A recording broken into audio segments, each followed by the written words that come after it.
Hi everyone and welcome back to another video. So as I transition into being more mobile with my audio creation, my music production, I have invested in an iPad Pro. This is going to be central to what I'll be able to achieve in terms of replicating the things that I'm able to do on my laptop or desktop computer, but do it on the go and travel a lot more lightly.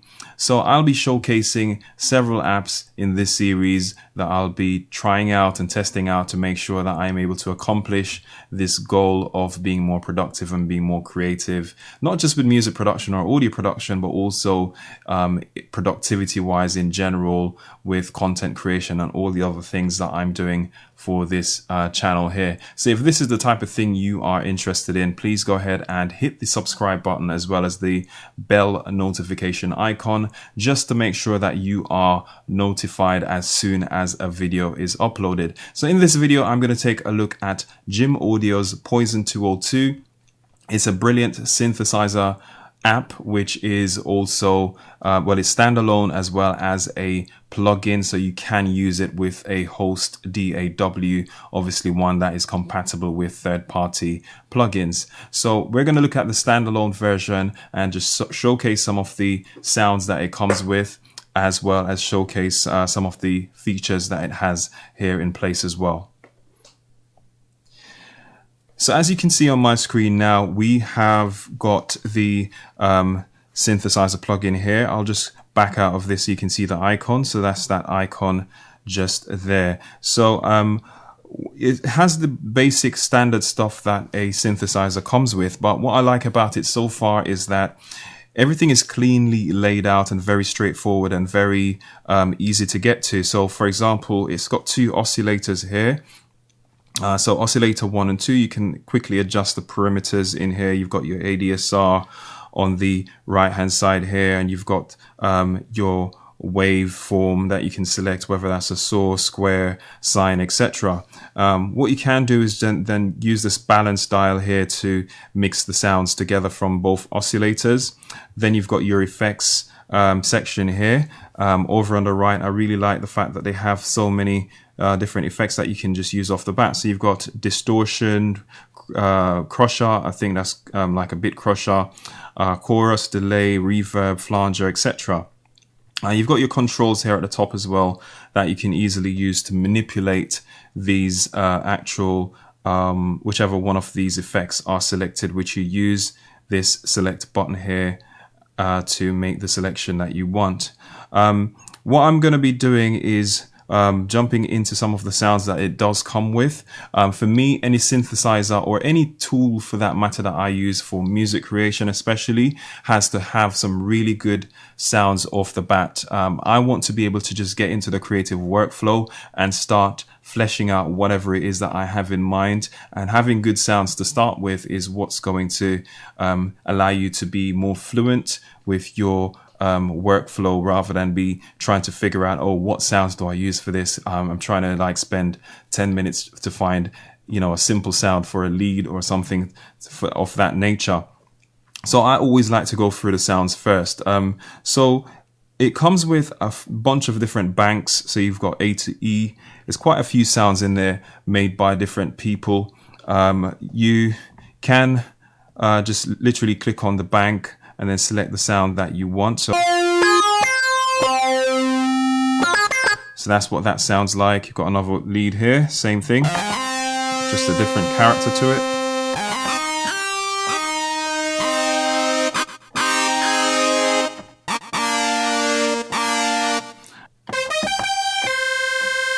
Some other sounds here. I'll just jump into bank B, where I like some of the bass sounds in here. So this 80s bass, which is the first one in the list here, sounds something like this.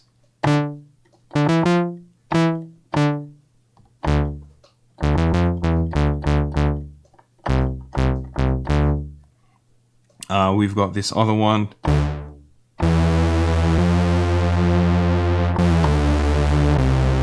Bottom bass. There are quite a few bass sounds in here. You hear this kind of bass in dance tracks all the time. Let's say I wanted to add some reverb to it. All I got to do is switch on the reverb, and you should be able to hear the difference. If I want to make it more obvious, more pronounced, I can select across to the reverb and turn that parameter up, the level up. So I'll just exaggerate it a bit so you hear it. I wouldn't necessarily use it on this sound, but I just wanted to take that opportunity to show you how that works. One of the first things that I do, if I'm going to definitely jump into a particular synthesizer or instrument or whatever tool I'm using, I like to create my own presets. And usually my workflow is I go through, see what presets there are, single out some of the ones that I like or that are similar to what I would like to create, and then I'll use that as a basis to then build on. But a lot of the times I also start from scratch by using the initialized patch, which is just a bog standard saw wave, and then you can start building on that. So I've created a few sounds already. What I will be doing is hopefully releasing some of these sounds to you. So if you would like to get hold of some of these sounds eventually, just make sure you are subscribed and that you are following the videos, the uploads, and make sure that you can be there when it's time for me to release these sounds. So I'm gonna try this one out here.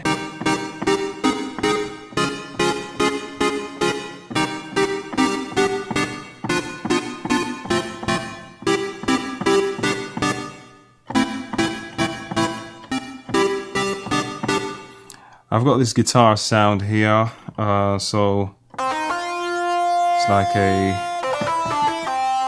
kind of a rock guitar sound.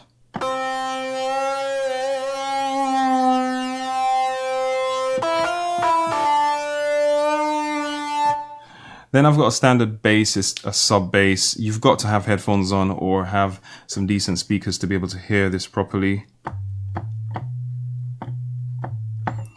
This is a standard thing that you'd need to have, obviously, to layer your sound so you get that bottom end. Especially when you're playing more synthy basses, you might want to layer with a sub bass like that. So that's why I've got that one there. Let's try this one.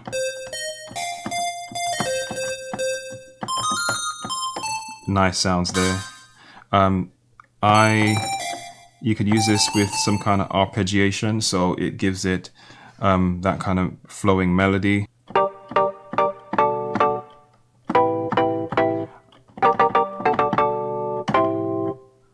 Okay, so another sound. A lot of these are really from ones that I've started from scratch with the MM beside it. So let's try this one here.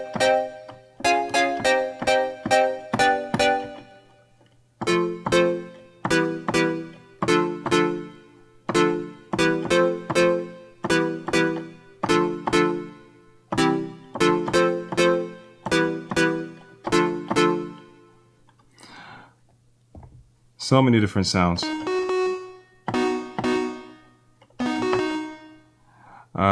I've got an 808 sound here, which I've started to work on. I haven't completed it yet. I'm yet to figure out some of these things that are going on inside the parameters, because I want to be able to replicate some of the things like I mentioned before that I was able to do in Logic and in Ableton and in any other software that I've been using on the desktop or on my laptop for music production. So it's work in progress. All right, so that's what I've got for you so far. If you like this video, go ahead and hit the thumbs up button. Feel free to share it and subscribe to the channel.